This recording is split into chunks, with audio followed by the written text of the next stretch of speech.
இன்னைக்கு குட்டி ஸ்நாக்ஸில் ரொம்ப ஈஸியான ஒரு ஸ்நாக்ஸ் தான் பண்ண போகிறோம். ஆனியன் இருந்தால் போதும், இந்த ஸ்நாக்ஸை ஒரு 2 மினிட்ஸில் பண்ணிடலாம்.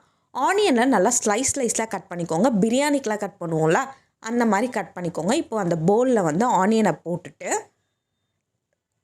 சாப்பாக கட் பண்ண இஞ்சி போட்டுக்கோங்க, பச்சை மிளகாய் போட்டுக்கோங்க, கருவேப்பிலை போட்டுக்கோங்க, கொஞ்சோண்டு சோம்பு போட்டுக்கோங்க,